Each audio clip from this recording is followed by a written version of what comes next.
从唐朝灭亡到赵匡胤黄袍加身，建立宋朝的这短短77年的时间里，先后有56位帝王登基称帝，有5个政权在中原定都，中原之外还有10多个割据政权，纷杂乱世，主角众多，政权犬牙交错，让人看得云里雾里。本期视频，我们就用地图的方式梳理这段乱世风云，5代10国。上期我们讲到安史之乱被平定，但藩镇割据的现状依然没有改变，而且是愈演愈烈。到了唐朝末年，藩镇之间的兼并战争此起彼伏，朝廷又无力管控，导致人民赋税、徭役繁重，又逢连年的灾荒，各地民变四起。待到秋来9月8日，国花开后，百花杀，冲天香阵透长安，满城尽带黄金甲。这是黄巢当年在长安科举考试落榜之后写下的诗句。878年，黄巢起义爆发，饥民们自愿追随者有数万之众，而在这些人中间就有朱温和他的二哥朱存。880年，黄巢起义军攻陷唐朝都城长安，唐僖宗逃往成都，黄巢实现了他满城尽带黄金甲的理想。而朱温也在连年的征战中开始崭露头角。882年，朱温被任命为同州防御使。同年被唐军击败后，他向黄巢请求支援，可是，一连发出了10个救援表彰，也没等到援军的消息。原来这些表彰都被黄巢的左军使孟凯给压下了。于是朱温倒戈，投降了朝廷。皇帝很高兴，直接任命朱温为汴州刺史、宣武军节度使，反过来讨伐黄巢。此后，朱温开始大展拳脚，在讨伐黄巢的过程中屡立战功，实力也不断增长，逐渐成为了一方霸主。公元884年6月，黄巢兵败狼虎谷，死于泰山，起义彻底失败。没有了外部矛盾，内部矛盾就成了主要矛盾。朱温的实力和野心已经无法满足于只做一方诸侯了，就有了废帝自立的想法。907年4月，朱温逼迫昭宣帝禅位，登基称帝，国号大梁，定都开封，以洛阳为西都。这就是5代的第一个朝代，史称后梁，共传3代，前后17年。黄巢起义不仅改变了朱温的命运，也改变了李克用的命运。李克用是沙陀人，他本姓朱邪，被皇帝赐国姓，改姓李。881年，李克用率沙陀军南下镇压黄巢。883年，黄巢退出长安，李克用在这场战役中功劳最大，因此被任命为河东节度使。此后，他就成为了朱温最强劲的对手。朱温篡唐称帝后，李克用并不承认他的政权，仍然使用唐朝的年号。908年，李克用去世，享年53岁，被安葬在雁门。李克用死后，他的儿子李存勖继位。李存勖的战斗力更强，在兵力弱于朱温的情况下，打败朱温，夺取了河北。912年，朱温被自己的儿子朱友珪杀害，朱友珪弑父登基。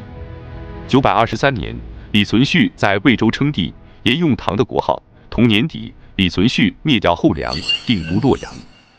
这就是5代的第2个朝代，史称后唐，共传4帝，存续14年。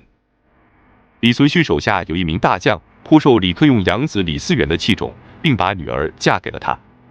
又屡立战功，在后唐可谓是位高权重，他就是石敬瑭。到李嗣源的养子李从珂继位后，对石敬瑭极不放心，就想办法削弱他的势力。石敬瑭也就有了反心，密谋造反，但起兵之后很快就被后唐军队给包围了。于是他向契丹求援，为了获取契丹人的支持，他答应将幽云16州割让给契丹，并任耶律德光为父皇帝，他就成了儿皇帝。而此后的几百年，幽云16州就成为了中原王朝的噩梦，直到朱元璋的时代，大将徐达、常遇春才将此地收复，前后时间长达455年。936年，在契丹的扶持下，石敬瑭于太原称帝，国号为晋。不久之后，攻入洛阳，灭掉后唐，定都洛阳。4年迁都开封。这就是5代的第3个朝代，史称后晋，共传2帝，前后12年。石敬瑭病逝后，由他的侄子石重贵继位。石重贵不愿再做儿皇帝，对契丹称孙不称臣，引起了契丹的不满，于是发兵讨伐。而就在石重贵苦战契丹人的时候，大将刘知远却不听指挥，冷眼旁观，不发兵救援，导致石重贵被俘。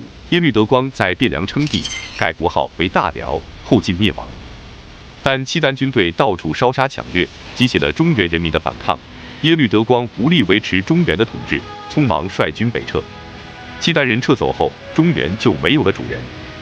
947年2月15日，刘知远看准时机，在太原称帝。同年6月进入开封，并在此建都，改国号为汉。这就是五代的第4个朝代，史称后汉，共传2帝，只存活了4年。刘知远做了1年皇帝就病死了，由他儿子刘承佑继位。刘承佑年幼，朝政被大臣杨斌、史弘照、王章和郭威把持。刘承佑想亲政，就和亲信们商议了一个对策，伏兵于殿门，将杨斌、史弘照、王章3人杀死，并灭了他们的族。又派人刺杀镇守邺都的郭威，郭威闻讯后举兵反抗，击败了后汉禁军，刘承佑被杀。郭威进入汴梁后，让太后迎来刘知远的侄子刘赟为帝。就在刘赟启程前往汴梁的路上，郭威指使人假报契丹入侵的战报，然后亲率大军出城迎敌，行至中途，兵势哗变，将黄袍披在了郭威的身上，拥立郭威为帝，然后转头返回汴梁。因此，黄袍加身的原创是属于郭威的，只是赵匡胤用在了他后代的身上，青出于蓝而胜于蓝。公元951年，郭威登上皇帝宝座，年号广顺，国号周，定都开封。这就是五代的最后一个朝代，史称后周，共传3帝，享国10年。郭威死后，由其养子柴荣继位。柴荣年轻有为，可惜英年早逝。他死后，由他的儿子柴宗训继位，而柴宗训只有7岁。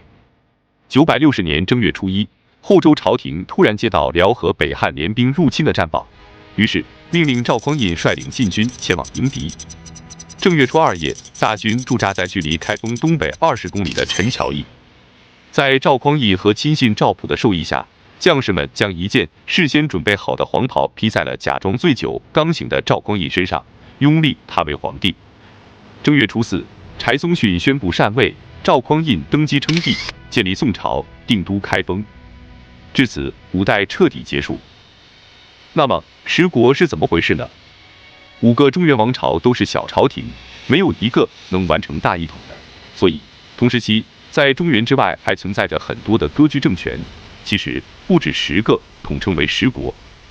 这些割据政权大多数也都是由唐朝的各个节度使所建立，包括南吴、吴越、前蜀、后蜀、闽、南汉、南平、楚、南唐、北汉。这些政权直到5代结束，赵匡胤建立宋朝，还有6个没有消灭，依然存在。963年，宋朝灭楚；965年，宋朝灭后蜀；971年，宋朝灭南汉；975年，宋朝灭南唐；978年，吴越投降宋朝；979年，宋朝灭北汉。这些政权大都没什么存在感，最为大家所熟知的应该就是南唐了。南唐后主李煜，经书法、工绘画、通音律、诗文均有一定造诣，有以词的成就最高。975年，宋朝军队攻破江宁城，李煜投降，南唐灭亡。李煜被送到京师，赵匡胤封他为命后，拜牵牛卫将军。978年七夕，他写下了著名的诗句《虞美人》：春花秋月何时了？往事知多少？小楼昨夜又东风，故国不堪回首月明中。雕栏玉砌应犹在，只是朱颜改。问君能有几多愁？恰似一江水向东流。宋太宗赵光义知道后，觉得他还是不死心，有复辟南唐的野心，于是命人给李煜下了千机药，将他毒死，追封吴王，葬于洛阳邙山。至此，五代十国的时代彻底结束，中华大地又迎来了大一统的时代——宋朝。本期视频就到这里，感谢观看，下期再见。